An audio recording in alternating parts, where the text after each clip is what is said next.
Hoy, hindi nyo na kailangang kalabitin ng gatilyo. Kapag tinutukan lang natin, susuko na ang mga Pilipino. Tumawa si Abdi. Ang hepe ng piratang Black Scorpions na armado ng pinakabagong drone at RPG mula sa itim na merkado ng isang bansa. Ang kanilang target, ang MV Lapu-Lapu. Isang dambuhalang oil tanker ng Pilipinas na parang lumulutang na kuta sa laot. Mga Pinoy na nakatali sa batas. Duwag. Madali lang to. Ngunit hindi nila alam, sa oras na iyon, mula sa dilim ilang milya ang layo. Ang spy, one radar ang mata ng Diyos, ng BRP Raja Sulaiman ay nakatutok na. At nakalock on, maging sa pintig ng puso ng mga pirata. Ito ang sandaling sinimula ng ignorante si Khalil na guluhin ang tahimik na halimaw na hindi niya dapat ginalaw. Ang pagmamalaki ng Pilipinas para sa susunod na henerasyon nito ay isang kwento ng tumpak at tamang operasyon. Huwag kalimutang mag-subscribe at suportahan ang channel. Lampas na sa 2:00 ng madaling araw ang oras. Ang kipot na ito ang Golpo ng Aden na nagdudugtong sa dagat Arabia at karagatang Indiano ay hindi lang isang mahalagang ugat ng ekonomiya ng mundo. Ito rin ang lugar kung saan pinakamadasalin ang mga marino dahil sa mga panganib. Nitong gabing iyon, isang dambuhalang anino ang naglalakbay sa laot.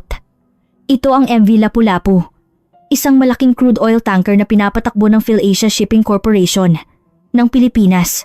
Ang haba nito ay mahigit 300 metro katumbas ng nakahigang Philippine Arena. Ang dambuhalang katawan nito ay puno ng krudo na sumusuporta sa pangangailangan ng enerhiya ng bansa. Ngunit sa laot ng gabi, ang pagiging dambuhala nito ay isang malaking kahinaan. Mahina itong kumilos. Imposible ang biglaang pag-iwas. Bagamat mataas ang freeboard mula sa tubig, ito ay isa lamang gumagalaw na vault para sa mga sanay na pirata. May mga lalaking nakatitig sa vault na iyon gamit ang berdeng paningin ng night vision goggles. Sila ang Black Scorpions, isang paksyon ng mga piratang Somali. Maaaring ang ideya ng mga tao sa piratang Somali ay mga mangingisdang naghihirap na may mga kinakalawang na AK rifle. Ngunit ang katotohanan ay mas malamig at mas mekanikal. Hindi sila sakay ng lumang bangkang pangingisda. Sakay sila ng mga high-speed boat na may makabagong kagamitan, nakuha sa kita ng sindikato. Sa kamay ni Abdi, ang leader, ay isang tablet. Dito makikita ang real-time na datos ng barko na nakuha halos sa pamamagitan ng hacking sa automatic identification system. Ayon sa plano, dumating na ang Lapu-Lapu. Utos ni Abdi sa kanyang mga tauhan at kinontrol ang controller sa kanyang kamay. Isang maliit na tunog ng propeller ang umangat mula sa likod ng bangka, isang reconnaissance drone. Dati, ang mga pirata ay basta lumalapit at natutuklasan dahil sa mga searchlight. Ngunit iba ang Black Scorpions. Pinapauna nila ang drone na may infrared camera upang tahimik na suriin ang posisyon ng mga bantay, ang blind spot ng barko, at ang mababang bahagi ng barko kung saan madaling umakyat. Ang mga barkong Pilipino ay gumagalaw ayon sa manual. Susubukang lumaban gamit ang water cannon at acoustic device, pero iyon lang, paliwanag ni Abdi sa kanyang mga tauhan. Tandaan, hindi sila magpapaputok ng live round. Ang batas ng Pilipinas ang nagbigay susi sa gatilyo nila. Kaya kapag nagpakita tayo ng rocket launcher, babagsak ang loob nila. Iyon ang laban. Ang kanilang lohika ay lubos na calculated. Kung aatakihin nila ang barko ng Amerika o China, mapapalubog sila ng walang tanong. Ngunit iba ang barko ng Pilipinas. Ang mahigpit na Rules of Engagement ROE at ang hangarin nitong pangalagaan ng buhay ay itinuturing na kahinaan ng mga pirata. Ito ay hindi krimen na nag-ugat sa kahirapan. Hindi. Ito ay isang malamig at tumpak na negosyo. Nang makumpirma ang imahe mula sa drone, nag-utos si Abdi sa radyo. Sige, oras na ng pangangaso. 4 na high-speed boat ang kumalat at biglang bumilis. Winasak ng tunog ng makina ang dilim at ang puting alon ay humabol sa Lapu-Lapu. Samantala, isang hiyaw na parang sigaw ang narinig sa bridge ng Lapu-Lapu. Captain! May di kilalang bangka na papalapit. Mabilis! 4 ang bilang!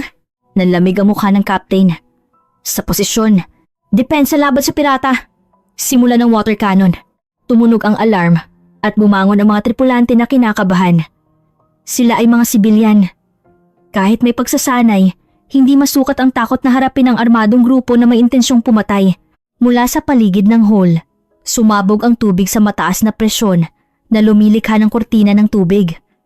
Ito ay isang desperadong pagtatangka upang hadlangan ang paglapit. Ngunit parang mga alakdan ng mga pirata, at dumula sa mga puwang. Ihanda ang RPG. Warning shot! Target ang bintana ng bridge! Kasabay ng sigaw ni Abdi, isang pirata ang nagpasa ng rocket launcher sa balikat. Ang dulo nito ay nakatutok sa bridge na salamin kung nasaan ang mga tripulante. Kahit hindi tumama, ang ingay at shock ng pagsabog ay magpapahinto sa sistema ng barko. Ang depensa ng sibilyan ay parang papel lamang sa harap ng mga sandatang militar. Hindi natin sila maaalis. Hinawakan ng kapitan ng radyo. Mede! Ito ang Lapu-Lapu! Kami ay inaatake ng armadong pirata. Kailangan namin ng agarang tulong. Isang sitwasyon ng kawalan ng pag-asa. Ngunit bago pa man dumating ang tawag na iyon, mayroong mga taong lubos na nakakaalam ng sitwasyon. Ilang milya sa likod, natunaw sa laot, ay lumulutang ang frigate ng hukbong dagat ng Pilipinas, ang BRP Raja Sulaiman.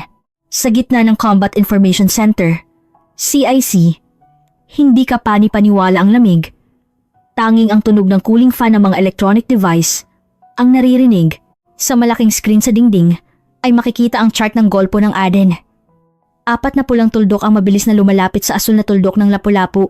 Target identified, Scorpion. 1 hanggang 4. Distansya, 3,000 yards. Papalapit sa Lapu-Lapu, 29 knots. Ang boses na naguulat mula sa radar ay parang makina. Hindi ang mga pirata ang nakikita nila.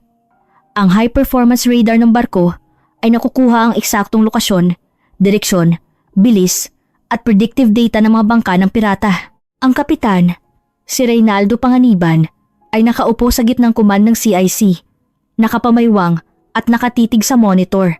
Wala pa bang clearance para sa paggamit ng sandata? Tanong niya. Ang ordnance officer sa tabi niya ay umiling ng may mabigat na mukha. Kailangang maghintay, sir. Hanggat hindi pa natutupad ang requirement ng defense o emergency evacuation. Iyan ang patakaran. Isang nakakabaliw na oras. Nasa kamay nila ang pinakamahusay na kapangyarihan sa mundo. Gamit ang 5-inch single-barrel gun, maaari nilang durugin ang mga bangka ng pirata ng 100% accuracy sa distansyang ito. O kaya, gamit ang 20mm Gatling gun, maaari silang gawing kahoy sa laot sa loob ng ilang segundo. Ngunit hindi nila ginawa. Hindi nila magawa. Hanggat hindi talaga nagpapaputok ang kalaban at nasa panganib ang buhay ng mga Pilipino, hindi sila pinapayagang gumamit ng sandata. Ito ay isang mahigpit na limitasyon na ituturing na self-destruction ng ibang navy. Alam ito ng mga pirata, kaya sila lumalapit ng may kumpiyansa. Captain, may reaction ng parang RPG sa kalaban. Nakaposisyon na para magpaputok. Ang boses ng operator ay may bahagyang kaba. Tinitigan ni Kapitan Panganiban ang pulang tuldok sa monitor at nagutos ng tahimik ngunit may lakas. Water column combat. Ngunit 0 casualties. Alam ng kapitan. Ang pagwasak ay madaling gawin ni Numan. Ang misyon nila ay protektahan ang mga mamamayan at bigyan ng kawalan ng pag-asa ang mga outlaw na ito upang hindi na sila maglakas loob na lumapit pa sa dagat na ito. Fire control system. Target lock. Tumpak na ang kanyon. Ipakita sa kanila ang teknolohiya ng Pilipinas. Sa gitna ng Raja Sulaiman, nagsimulang umikot ng tahimik ang dambuhalang kanyon. Ito ang simula ng isang labanan na hindi naisip ng mga pirata. Sige, iputok! Sumigaw si Abdi. Ang kanyang tauhan ay naglagay ng daliri sa gatilyo ng RPG. 7 at tinutok ang bridge ng Lapu-Lapu.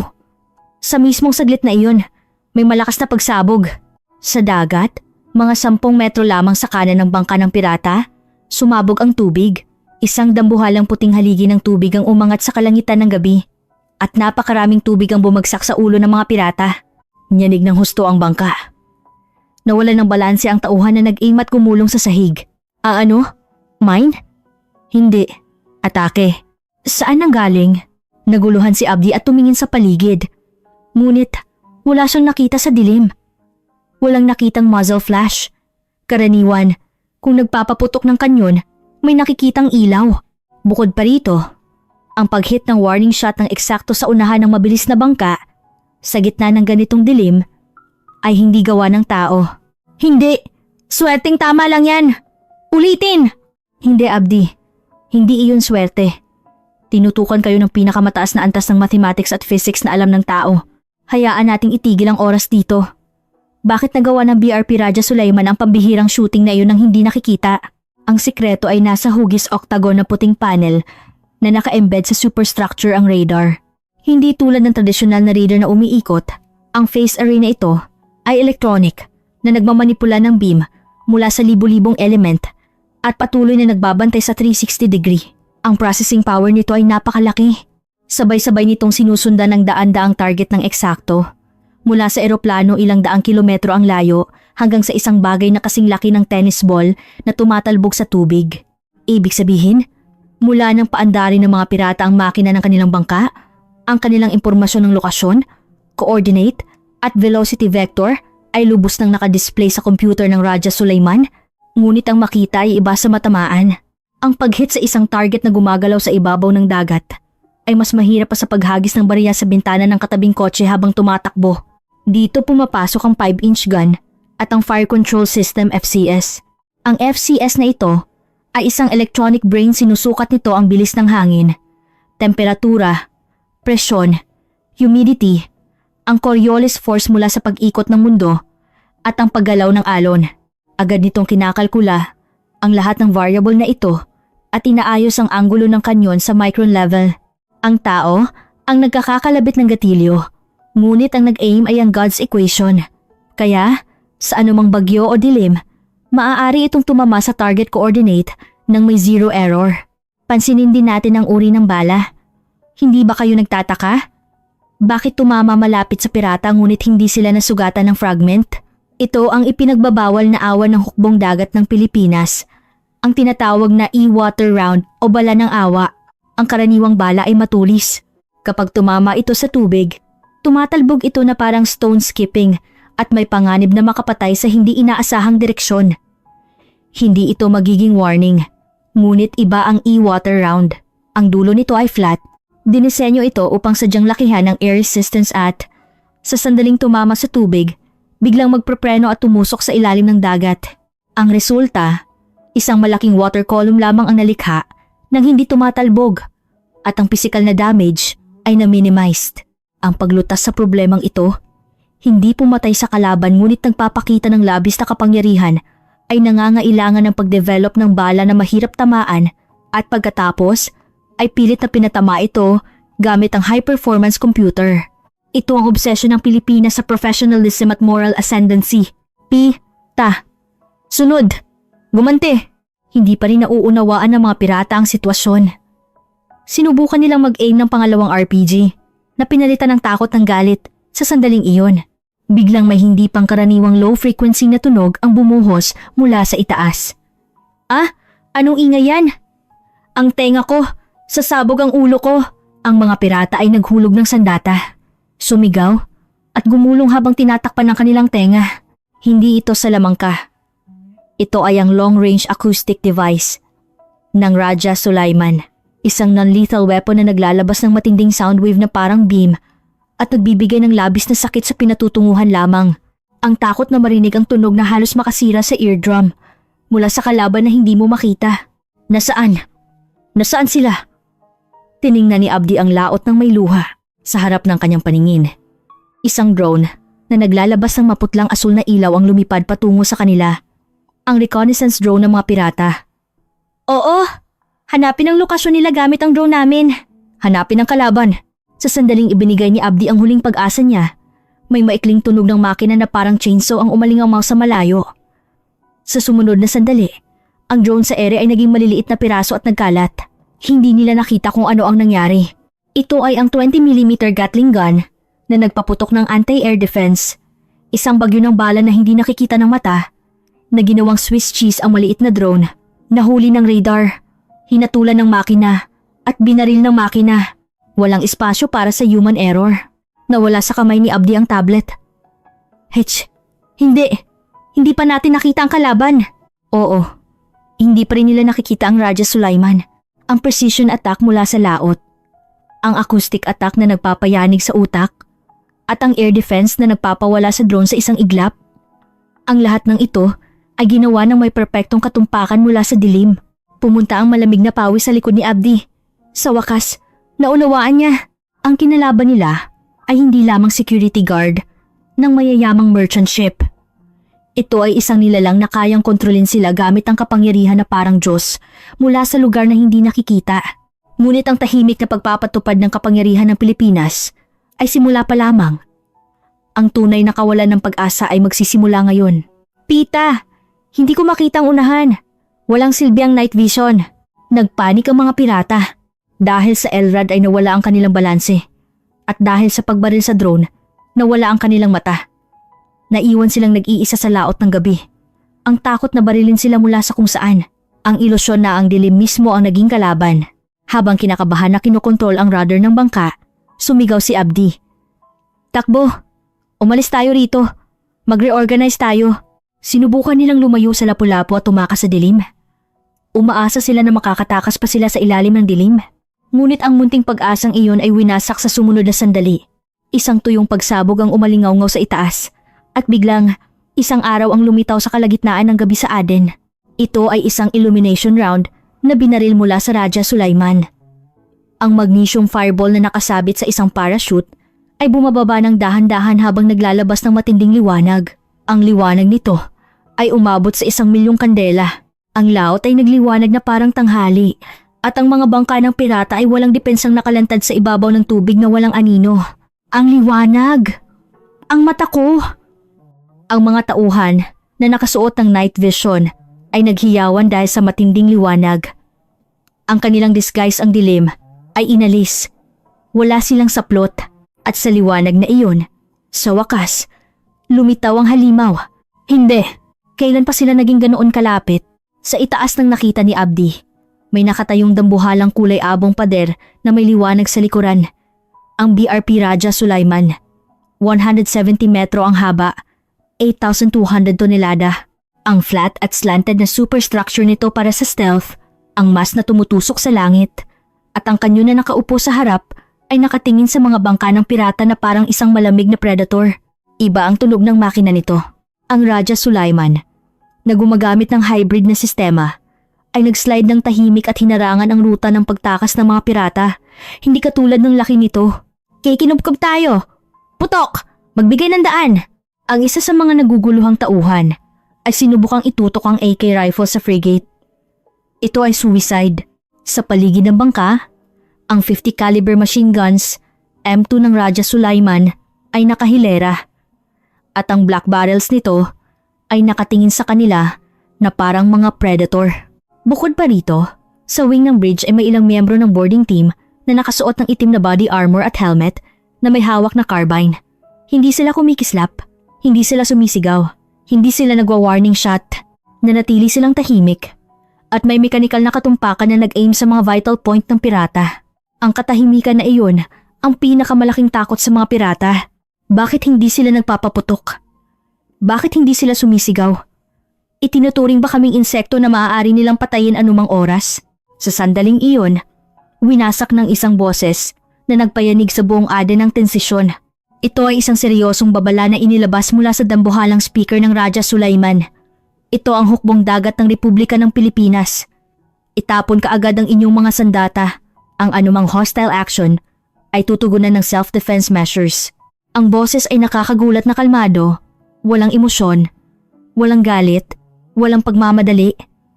Isang boses lamang na nag-uulat ng fact ng administrative.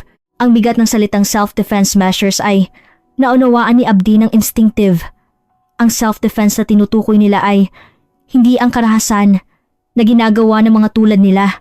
Ito ay isang pisikal na sitwasyon na hindi maiiwasan, kinakalkula ng computer at nakalak o ng radar. Captain, anong gagawin natin? Lalaban pa ba? Sigaw ng kanyang tauhan, ngunit hindi makagalaw si Abdi. Nakita niya ang kanyon ng frigate sa harap niya, na gumagalaw, ng dahan-dahan ngunit sigurado, kasabay ng paggalaw ng kanilang bangka. Ang fire control system ay nakikipag-ugnayan. Kinakalkula ang paggalaw ng bangka sa alon, at nag-aim. Hindi sila makakatakas. Bumalik sa isip ni Abdi ang water column kanina. Iyon ay hindi missed shot. Iyon ay isang mensahe. Kaya namin kayong barilin sa noo anumang oras. Sila ay pinayagan lamang na mabuhay. Ang batas ng Pilipinas lamang ang humahawak sa kanilang buhay. Kung ito ay barko ng ibang bansa, sila ay magiging meat chunk sa dagat sa sandaling i-aim nila ang RPG. Ngunit ang dambuhalang kulay abong barko sa harap niya, na may labis na kapangyarihan, ay hindi ito ginagamit hanggang sa huli at sinusubukang magsubdue sa pamamagitan lamang ng presyon. Iitapon, sabi ni Abdi sa mahinang boses. Itapon ang sandata. Huwag nang lumaban. Siya mismo ang nagtapon ng RPG. 7 sa dagat. Sumunod ang kanyang mga tauhan. Isa-isa nilang itinapon ang AK rifle. Ang tunog ng plop. Plop ay umalingaw sa tahimik na laot. Ang mga pirata na nagtapon ng kanilang sandata ay itinaas ang kanilang mga kamay at bumagsak sa sahig. Nawalan sila ng pag-asa. Lubos na sumuko. Sa bridge ng Raja Sulaiman, tiningnan ng kapitan ang eksena sa monitor at bumulong ng walang pagbabago sa ekspresyon. Situation terminated. Ipaalam sa Lapu-Lapu na secure na sila. Ang mga opisyal ng CIC ay sabay-sabay na naglabas ng malalim na hininga. Ang kanilang likod ay basang-basa sa pawis. Ang pagpili na huwag magpaputok ay mas nakakaubos ng lakas kaysa sa pagpapaputok. Kung nag-fire ng aksidente ang pirata, o kung hindi gumana ang babala sa matinding sitwasyong iyon, pinigil nila ang panginginig ng kanilang daliri at pinanatili ang kanilang rationality.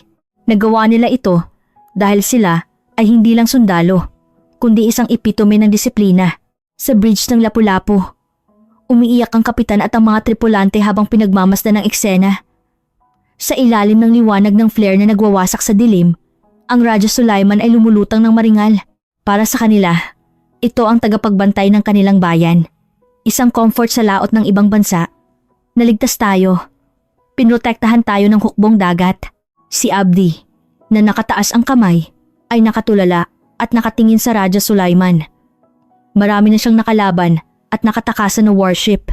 Ang mga hukbo na gumagamit ng puwersa at ang mga korporasyon na gustong magbayad.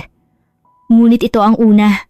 Isang grupo na walang pinapatay, walang binabaril sa katawan, ngunit ginawang walang silbi ang armadong grupo na parang mga bata, gamit lamang ang disiplina at teknolohiya. Ito ba ang Pilipinas? Ang nakaukit sa puso ni Abdi ay hindi lang pagkatalo, kundi isang hindi malaman na takot sa unseen power. Nalaman niya, ang pinakakatatakutang hukbo sa mundo ay hindi ang mga baliw na nagpapaputok. Ito ay ang mga may lakas na humila ng gatilyo. Ngunit tumangging gawin ito. Sa Aden, na bumalik sa katahimikan, ang searchlight lamang ng Raja Sulaiman ang nagbibigay liwanag sa bangka ng pirata na parang isang daanan. Ito ay parang isang tahimik na sermon na nagsasabi sa mga nagkasala na magsisi. Nang makumpirma ang disarmament ng mga pirata, isang itim na rubber boat ang ibinaba mula sa Raja Sulaiman. Sila ang boarding team Naval Special Warfare Group, Philippine Marine. Ang kanilang kagamitan ay lubos na kaibahan sa hindi nakikitang atake kanina. Itim na jumpsuit, bulletproof vest, helmet, at 9mm machine pistol sa kanilang kamay. Hindi sila nagsalita ng anumang salita. At parang makina na lumapit sa bangka ng pirata. Tinali ang mga pirata at sinigurado ang lugar. Si Abdi, na ang mga kamay ay ginapos ng cable tie, ay tumingala sa team member sa harap niya. Naghanda siya. Sa kanyang karanasan, ang retaliatory violence ng sundalo ay normal kapag nahuli sila pagkatapos lumaban. Ngunit ang team member ay hindi siya tiningnan. Sinuri lamang nila ang kanyang katawan.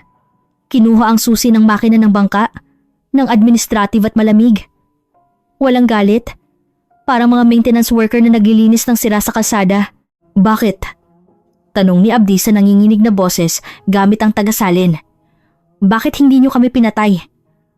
Tinutukan namin kayo ng rocket.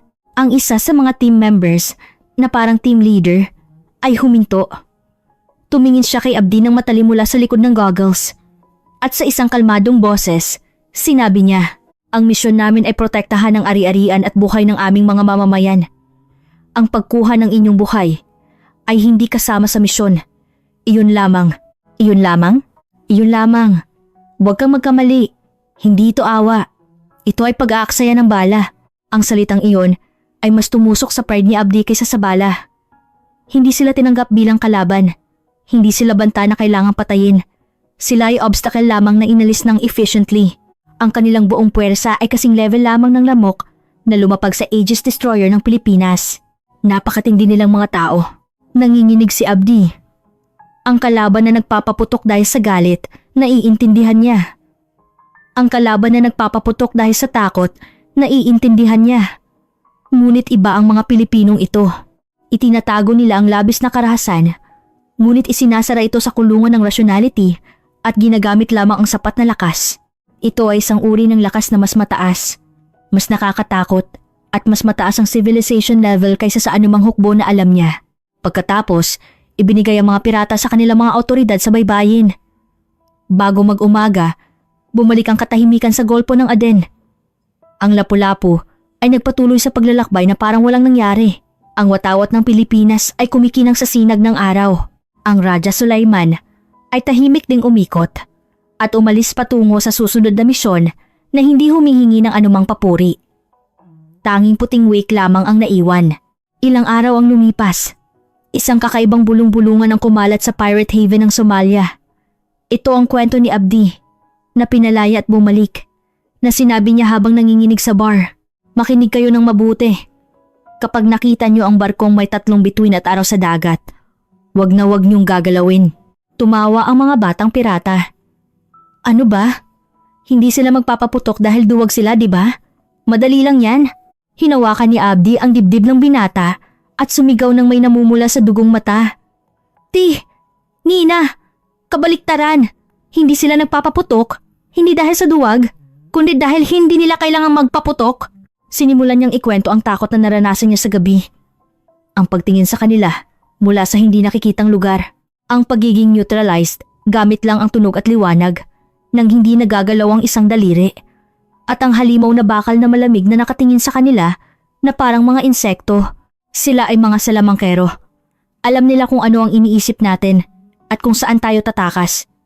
Kung nagkalabit ako ng gatilyo noon, magiging meat chunks lang ang katawan natin sa dagat. Kaya nilang gawin iyon anumang oras. Nilagok niya ang inumin sa baso at idinura ang huling salita. Ang mga Amerikano, nakakatakot dahil nagpapaputok sila. Pero ang mga Pilipino, mas nakakatakot dahil hindi sila nagpapaputok. Hindi mo alam kung anong uri ng halimaw ang natutulog sa loob ng tahimik na barko na iyon. Hindi ko na gustong alamin pa. Napatigil ang lahat ng naroroon. Ang katotohanan na, ang lalaking minsan ay tinawag na pinakamalakas sa mundo, ay takot na takot. Ay nakaukit sa puso ng mga pirata, higit pa sa anumang propaganda. Mula noon, isang kakaibang pangyayari ang nagsimulang mangyari sa silay na iyon. Ang mga pirata na umaatake sa warship ng ibang bansa ay tumatakas na parang mga ulap kapag nakita nila ang frigate ng Pilipinas o ang Philippine Merchant Ship. Ang dahilan ay hindi malinaw, ngunit isang bawal na batas ang naging unwritten rule sa mga pirata. Huwag lalapit sa tahimik na Aegis. Iyon ay natutulog na dragon. Samantala, sa mga Navy circle sa buong mundo, ang insidenteng ito ay naging top secret legend. Sinasabing ang mga opisyal ng US Navy ay nagulat nang makita nila ang combat record ng Raja Sulaiman sa satellite data. Hindi ka panipaniwala. 0 hit, 0 casualty sa 4 na high-speed boat sa gabi. 1 flare lang ang nagamit. Crazy. Kami, tiyak na lulubugin namin ang mga bangka. Ngunit ang mga Pilipino, tinalo ba nila ang kalaban gamit ang math? Ang admiral ng French Navy ay naglagay din ng kanyang coffee cup at bumuntong hininga.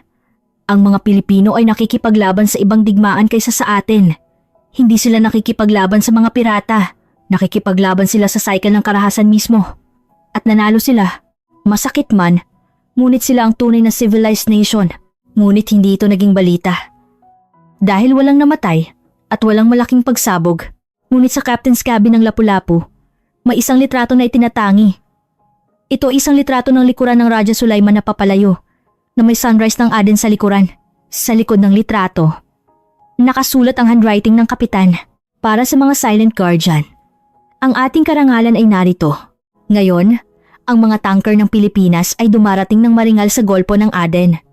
Sa kanilang hal, kasama ng mga produkto at enerhiya, ay may nakalagay na hindi nakikitang shield ang pinakamalakas. Hindi lang ito ang performance ng sandata. Ito ay ang tapang na huwag hilahin ng gatilyo. Kahit na may kapangyarihan kang gawin ito, at ang diwa ng mga Pilipino na patuloy na ipinapasa upang protektahan ang kapayapaan sa pamamagitan ng rationality at hindi ng galit. Ang kinatakutan ng mga pirata ay hindi ang missile ng Aegis Destroyer.